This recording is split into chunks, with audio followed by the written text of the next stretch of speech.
Hi there. Big news for House of the Dragon. They just made their first official casting announcements for Season 2. So this isn't rumor or conjecture. This came through their official social media accounts and had a press release and Variety and everything. Now, they introduced a lot of new characters here, so I'm actually going to split this into two videos. One covering the Greens and one covering the Blacks. This is covering the Greens faction. First and foremost, Alys Rivers has been cast. Officially played by actress Gail Rankin. Remember how excited we were a couple of weeks ago when an actress who didn't get the role posted her audition tape to Vimeo. This has happened a lot, that when actors don't get a role, they'll post the audition to Vimeo. So when you see it on Vimeo, it usually means they didn't get it, but these probably were audition lines. They seem to be a scene with Daemon, because at the end of Season 1, remember, he said, the first strike of the war is I'm going to go and seize Harrenhal as a rallying point for the Rhaenyra side. Alys Rivers is a huge character. She is the Witch of Harrenhal. She's basically the Melisandre of this prequel era, that she's very mysterious, magically powerful, allegedly a seer, and we will be dealing with her for many seasons throughout the run of this show, and even into the next prequel era. She's a major character. Well, as you can tell from the name Alys Rivers, she's allegedly a noble bastard. That's the bastard name for people from the Riverlands. She's allegedly a bastard of House Strong, the current rulers of Harrenhal, who is just working as a servant woman around the castle as, a wet nurse / apothecary / healer. And depending on who you ask, some say she just knows really good medicine and potions. Others say she's outright skilled at magic. And the sources conflict about this, because there's 3 different in-universe sources, and they admit in as many words, we don't know what was going on with her, we get conflicting rumors. There's a pro-Rhaenyra historian, a pro-Alicent historian, and they're both pretty serious, and then you get Mushroom the Court Jester, who said all sorts of crazy things in his account. But according to the more serious historians, they said, apparently she was a bastard daughter of Lionel Strong. Remember the Hand of the King by mid-season? That would make her a bastard half-sister to Harwin Strong, and thus an aunt to all of Rhaenyra's sons, and if all that's true. But that's what they generally say. She's a healer woman. She has some skill with potions and stuff, like medicine and, hallucinogenics, but it's not, magic isn't real, and, okay, that's where she came from. Mushroom says she is a witch, magically powerful, and she uses her powers to look younger than she is. That he said she bathes in the blood of virgins and uses different magical potions. That Mushroom said, no, she isn't the bastard daughter of Lionel. She was the wet nurse for Lionel when he was a baby. She's like a generation older than him. So it's weird that he says she has to be at least 60, possibly 80, but she looks like she's 30 through dark arts. But the interesting thing is, the 2 serious historians dismiss that out of hand, then grudgingly admit, well, if she was Lionel's bastard daughter, by the time the war begins, she has to be at least 40. And every account says she looked like she was 30. Even the serious historians have to grudgingly admit she looked unnaturally young for her age. Does that mean that she's really like this 80-year-old witch who's bathing in the blood of virgins and using potions, or does she just know enough about chemicals and stuff that they said she has to be 40, she doesn't look it? The actress Gail Rankin is 33, and this character is described as at least 40. That makes sense. She's supposed to look just unnaturally young enough that you question, wait, could there be truth to that she's really a witch? And I don't know if it's a glamour the way Melisandre was doing, but it's supposed to be physically. There's a lot of questions about this that'll come up because of the conflicting sources thing with Fire and Blood. Alys is a major character in every storyline that involves Harrenhal. She's the Witch of Harrenhal. She's on the green side because most of the Riverlords side with Rhaenyra except for the Strongs, because the current ruler of House Strong is Larry the Clubfoot on the Small Council, Alicent's spymaster. So Harrenhal, Daemon's going to make a strike there at the beginning of the war, and he'll run into Alys Rivers, and every time the Greens, like, Harrenhal changes hands like half a dozen times through the course of the war, because it's in the middle of the continent. She gets involved in a lot of storylines, and we'll be dealing with this character for years. She's very important. This is, if you count it on one hand, the top new characters in Season 2. Like, going into Game of Thrones Season 2, this is a Brienne of Tarth or Melisandre scale character. That the other ones, we didn't hear anything about Daeron yet, the youngest of Alicent's sons, but Alys Rivers is a huge role. Well, let's talk about the actress they cast. Gail Rankin is a Scottish actress, trained at Juilliard. That's impressive. Says here she's actually the first Scottish actor to win acceptance at Juilliard.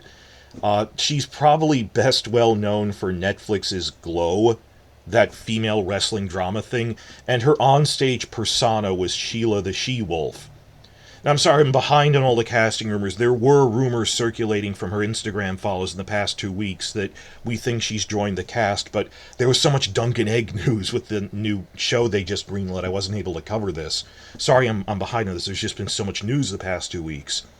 But because, if you follow me on Twitter and stuff, I've been saying, I kind of thought she'd be Ally Blackwood or Sarah Snow, because she plays the She-Wolf, wolves, Starks, Stark allies, First Men. So I thought she'd be doing that. No, she's playing Alys Rivers.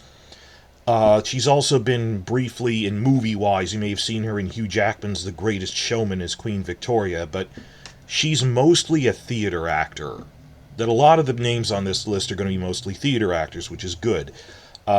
Says she played Bianca in Taming of the Shrew in a public theater production of Hamlet. She was Ophelia, so that's also pretty good. And more recently on HBO, if you follow the Perry Mason reboot, she was Emily Dodson in something, but mostly a stage actor, and that's something you'll see repeated here, and I always favor stage actors over film, because that's a problem Game of Thrones had. I'll talk about it at the end. Second role here, the other two roles are Simon Strong and Gwayne Hightower. Start with Simon Strong is the Castellan of Harrenhal. He's the great-uncle of Larry Clubfoot. That Larry is, in King's Landing, being on the small council. He needs someone to rule for him, so it's like younger brother of a younger brother through Lionel. It's the younger brother, great-uncle of him, Simon. He is a character from the books. He isn't that big of a role, but logically, if Daemon takes Harrenhal in the first episode, Simon would yield the castle to him. It's not that big of a part, but has its moments. But what really impressed me is who they cast for this. That they cast a really big stage actor, Simon Russell Beale. I mean, if you're not in the UK, I looked this up. He is a very well-known stage actor in the UK. This is sort of like, in Season 1, Grand Maester Mellos isn't exactly a role I'm staying up nights thinking who are they going to cast.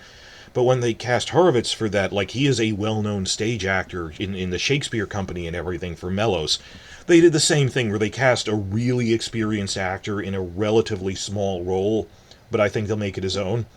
I mean, there's publications that openly say Simon Russell Beale is the best actor, living actor of his generation, that he's won multiple BAFTAs, Olivier Awards, and a Tony. More so than Gail Rankin, he is a stage actor. Knighted by Queen Elizabeth II for his contributions to acting. Just a great stage actor with a giant list of performances with the Royal Shakespeare Company itself. He's appeared in a few other things, such as 2018's Mary, Queen of Scots. He had a role in that.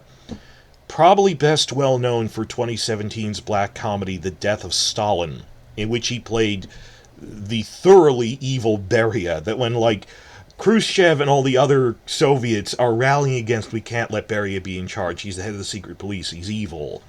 You know they're evil when everyone else has standards against this guy. So he was in that, in a thoroughly evil role, which Simon of Strong will not be, but he's been in a lot of stuff there. Oh, most recently, in terms of the pseudo-historical stuff, he was in The Hollow Crown, that UK TV adaptation of Shakespeare's historical plays, in the episodes covering Henry IV Parts 1 and 2, in which he appeared as Sir John Falstaff. So he's been Falstaff in this big production, TV production of Henry IV. So, damn it, this is a small role, but they got a brilliant actor to play it. I'm really impressed with this, with a lot of experience. The last of the three I'm going to talk about in this video is the Green's characters, is they cast Alicent's brother, Gwayne Hightower. Or actually recast him, because remember, Gwayne Hightower appeared in the tournament in the first episode, and Daemon, speared his horse and knocked him on his back and nearly killed him. But they recast it because that was we assumed they were setting him up and then would recast him in Season 2, because even Alicent was recast since then. It's been 20 years. So they cast a new actor to play him, Freddie Fox. The books only mention in passing that Alicent had multiple brothers. The line is, we just infer that Gwayne is her youngest brother, and they don't even list the other ones. Notice this when Episode 1 aired, that the TV show changed that slightly, that the TV version says Gwayne is the eldest son of Otto Hightower. I mean, it's hard to even say it's condensing it when we don't even know the names of the other brothers, so they moved him around to be the eldest son to make him more important. He's Alicent's brother and the uncle to all of her children. Basically, when Otto and the Greens stage their coup in King's Landing, Gwayne is the one they put in charge of the City Watch. So you'll see him sitting in on small council scenes as, well, I'm commanding the City Watch now. So Gwayne Hightower will be back. We knew they were setting him up since the first episode that he'll be back, because he does play a role in the books.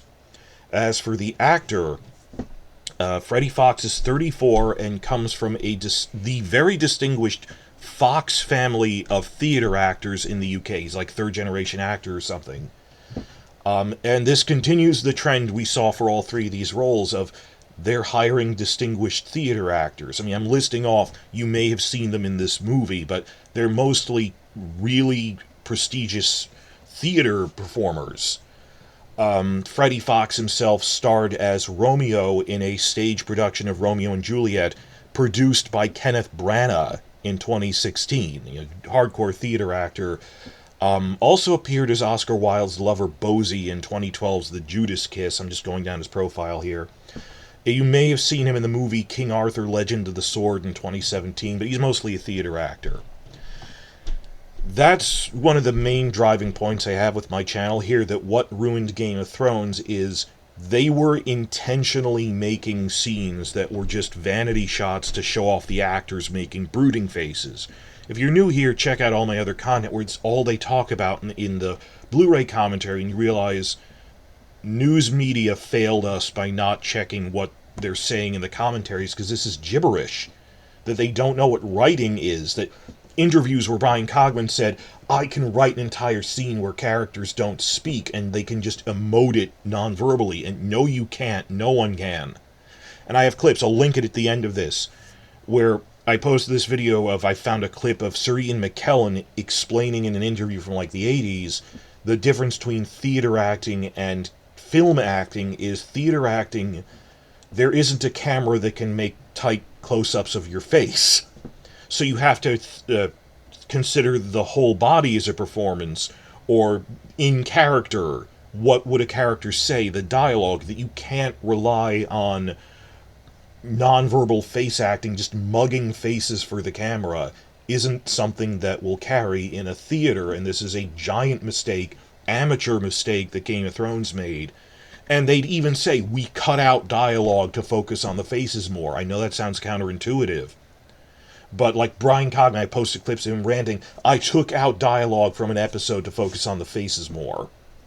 That you think, oh, there isn't dialogue because they didn't think of what to say.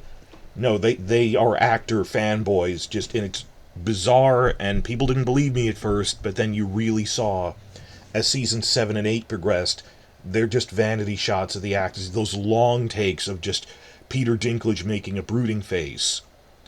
And they are now hiring mostly theater actors who won't put up with that kind of thing, who, no, it isn't just playing off of my face, it's a whole body performance, or about what would the character say. I mean, this goes back to Stanisław, the various schools of acting, of, I'm acting, I'm not just mugging faces. So I'm really happy with this news that they've cast an Alys Rivers who's 33, but even the serious historians grudgingly go she's at least 40. She looks unnaturally young, and they might play that up a little. And that it's accomplished theater actor, Juilliard trained, and apart from the Juilliard trained her, the Shakespeare Society guy this is a minor role, the Castellan of Harrenhal, and they cast one of the veteran actors of UK stage theater, is amazing. And even Freddie Fox, Gwayne Hightower is also not a very big role, and they cast someone who is a very experienced theater actor. So this is amazing news all around. I have some questions, though, when it comes to the people they cast on Rhaenyra's side, but I'm splitting that off into a separate video.